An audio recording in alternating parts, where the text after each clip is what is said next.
Before you start working with clay to build your tea light lantern, you are going to need to plan out exactly how big and what will be carved into your slabs. Remember, a slab is a flat pancake of clay that's very useful when building. And we are going to plan out exactly how big our slabs need to be and what exactly is going to be carved into them for our tea light lantern. So to get this planning piece started, you will receive 2 pieces of rectangular paper, and that's it. You can't use more paper than this to plan out your slab. This is to kind of control the size of our lanterns, how big they're going to be in the end, and how much clay we'll be using. So using your 2 pieces of paper, you can cut them or fold them to create the exact shape of the lantern that you want. So these papers are like the walls of your clay piece. How big are your walls going to be? What shape are they going to create when you put them all together? You could create a square box lantern. You could create a triangular lantern, a cylinder. It's completely up to you, but these pieces of paper are going to act like the clay is going to do for your lantern. So my plan is to create a triangular lantern like this exact same size that will fit a tea light inside and have 3 walls. So as you can see, I cut and folded my paper to create literally the 3 walls that I plan to make out of clay later on. And once you have your walls cut out of the paper, you have the right number of them. You'll need 4 if you're creating a square lantern. You'll need 6 if you're going to be very adventurous and create a hexagon. I'm just keeping it simple. I'm going to make 3 walls that will come together in the shape of a triangle. And now I have my white paper cut to the proper size. And next, what I need to do is plan out and design which parts of the slab I'm going to be cutting out to let the tea light shine through. So what you're thinking about right now is what designs or shapes are you going to cut out of the slab of clay to let the light shine through. What we're dealing with here, people, is called negative space. We are going to we're going to subtract a lot of the clay out of the slabs because we need the light to shine through. And where there will be no clay, that's called negative space. So my design is just based on the stars, the night sky. So I decided to draw some freehand 5-pointed stars all over each one of my slabs. These stars are going to be cut out of the clay. They're going to disappear and go away. And what's going to be left behind is like a hole or a space with nothing in it. And that's exactly what negative space is. Negative space has a job to do, just like positive space does, especially in this project, because we're going to use the negative space strategically to allow the light of the candle to shine through. It's a lot like working with a jack-o'-lantern. Once you have all your walls planned out with what you're going to cut out of them or what negative space you're going to create in them, it's time to grab an X-Acto knife and a cutting mat so that you can actually go in and cut out those shapes and designs that you're planning to cut out of your clay. Lay each paper wall of your lantern onto the cutting mat, and then take off the cover from the X-Acto blade. Carefully draw with the blade around your designs to cut out those segments. Now for safety, I want you to make sure that when you're cutting, you are not cutting towards your own hand, your own fingers, and making sure that you are not cutting towards anybody else. Also, to be safe, cut nice and slow. There is no reason to speed through this process.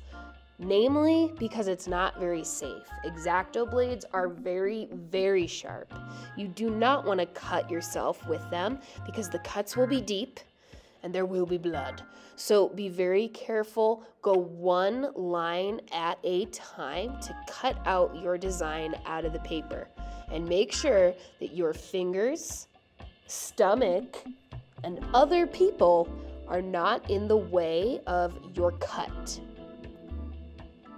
And design by design, carefully cut out each one.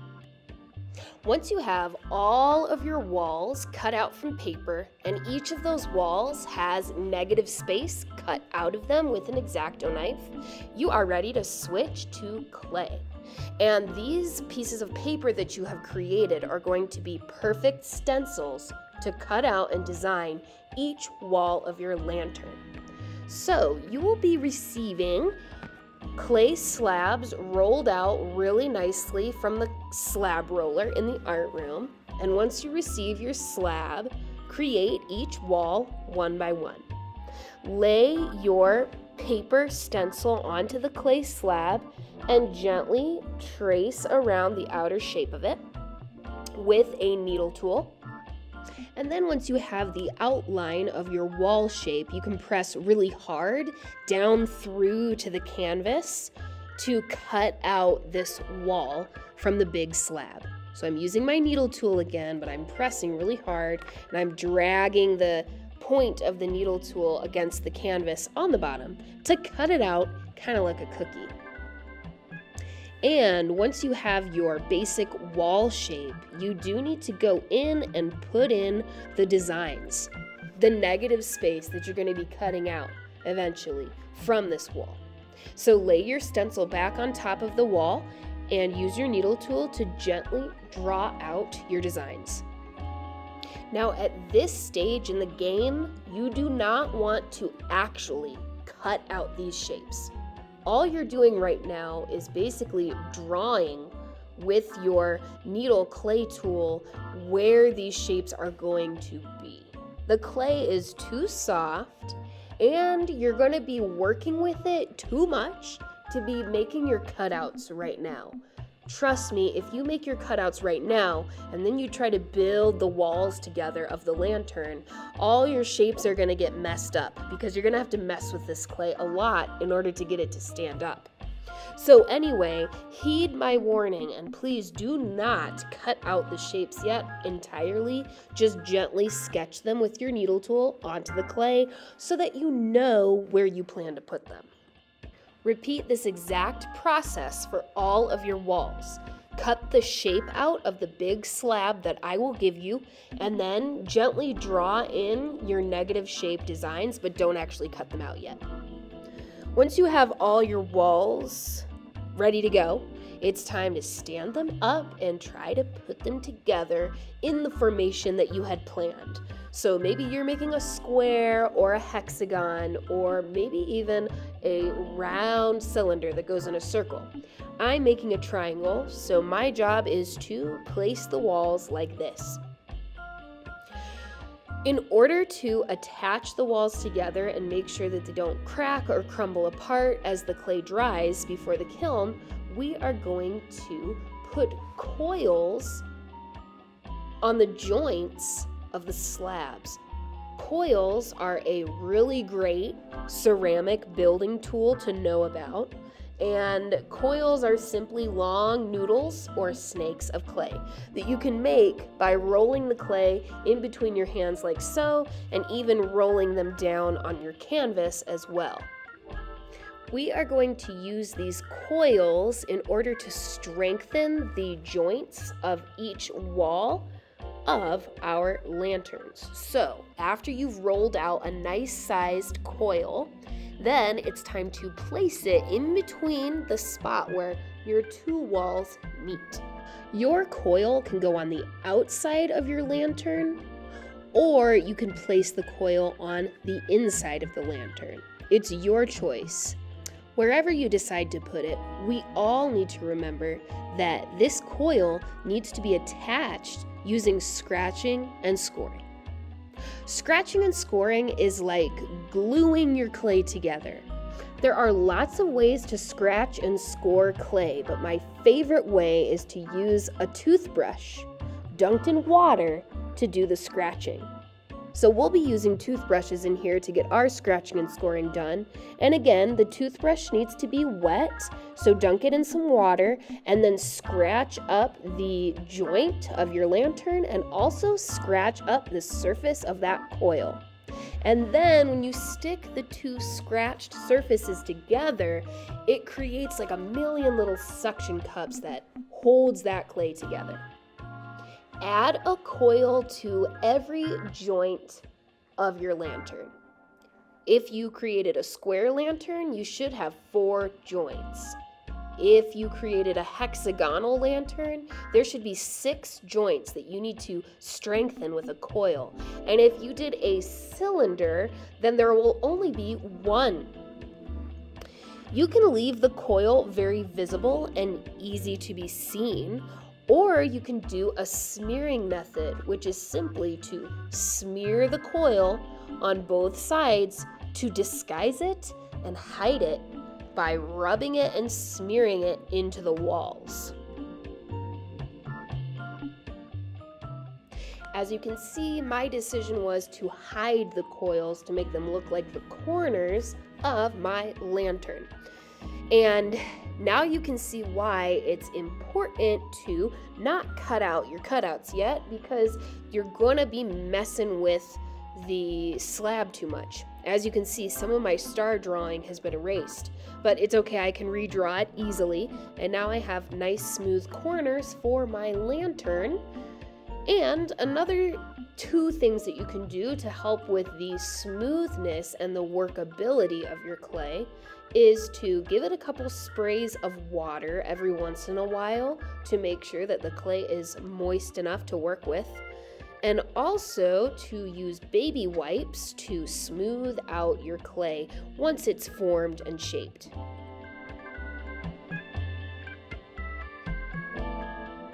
Once we have the main structure, the walls attached and strengthened with coils, then we're ready to create the top of our lantern, because we want the top to be special and allow light to go through it, and also to have a little handle for us to grab onto it. So we're going to have to make another paper template for this to make sure that we're accurate. So grab another piece of paper and draw the shape that you would like the top of your lantern to be. There are lots of possibilities for the top of this. I am simply going to draw a triangle shape that fits right on top of my main structure. But you could do so many different things. You could make this piece bigger than your lantern and have a lip or an edge. You could totally change the shape for the top. You could make it a dome. I mean, the possibilities are endless, but this is just one example. So cut out your main shape of the top of your lantern from paper, just like we did when we made the walls, and make sure to add some design in there of negative space, things that you're going to be cutting out of the clay to make the light shine through it in a beautiful way. I decided to change my lid up just a little bit, and instead of doing more stars, I decided to bring more of the triangular theme into the top. So I created this geometric design using only triangles. Just like when we made the wall templates, we also need to take an X-Acto knife with a cutting mat underneath, slowly, carefully cut out the negative space that will be cut out from the clay. Remember, no fingers in the way, no people in the way, and go slow. Once you've got the paper template for the top of your lantern, get another slab or pancake of clay, lay the template on top of it, and use it to guide you as you cut out the main shape of the piece, and just gently draw in your negative space designs. After you have finished the slab that will act as the top of your lantern, you need to securely attach it. And you're going to attach it just like you did with the walls. You are going to lay the top on the top, of course. Then you'll roll out coils to lay along the joint of where the top meets the rest of the lantern. Scratch and score it with a toothbrush to make sure that it stays, and then either leave it as it is or do the smearing method to disguise the fact that there's a coil there. And once you have the top securely attached to the rest of the lantern, then you need to let it dry for just a little bit. We want the clay to become leather hard. That means it's not all the way dried out, but it's not fresh out of the bag. It is sturdy enough to maintain its shape, but soft enough to be cut. It's almost like when you just pull out a stick of butter from the fridge. It's not smearable. It's too hard for that, but it's soft enough that you can cut it. So that's exactly where we want our clay to be before we do one of the final steps of this project, which is to cut out the negative space. To cut these shapes out that you planned, take a needle tool and poke the needle all the way through the wall of the clay at one of the corners. Then drag your needle tool to cut the clay slowly to the next corner. Pick up your needle tool and poke it back through at that corner and drag it through to create the next cut, the next line. I like to move from corner to corner. It seems to be the neatest, tidiest way to cut it out. And when you're done cutting around the perimeter of your design, flip over your needle tool and tap out the shape with the back of the tool to get it out of the way. You may find that cutting through this leather hard clay with a needle tool is rather difficult. So a couple of tips are that if you're having a hard time getting through the clay to cut it, you might want to use a sawing motion. Instead of a slicing motion, use a sawing motion. So go up and down with the needle tool to cut your lines. Another tip is to use your needle tool again. After you've cut out the shape once, use that needle tool again to clean up your cutting lines and get rid of little clay burrs or little pieces of clay that get in the way and make things look messy. Continue cutting out each one of your shapes one by one carefully. Another thing to keep in mind as you're cutting is that your needle tool should be perpendicular to the clay wall that you're cutting. So you want to be going in with your needle tool straight on like this, not diagonally like that, but straight on. So as I'm cutting the sides of my walls and I'm cutting out these stars, I want to make sure that I'm going in at a perpendicular angle, not diagonally. And as my clay is starting to dry out, you can see that I've started to use the sawing motion instead of the slicing motion. And it works a lot better as the clay dries. I'm also bouncing from corner to corner. Once I hit a corner of the star, I take my needle tool out and start once again. This just helps to clean off the needle tool and helps me be more in control of the cuts that I'm making. So I'm working my way around this star, slowly but surely, corner to corner. And once it's all cut, flip over my needle tool and pop it out. Now my work isn't done, remember, because I should probably clean this cut up just a little bit more. So I'm going to go back in with my needle tool, clean up the edges a little bit, and get rid of those clay burrs.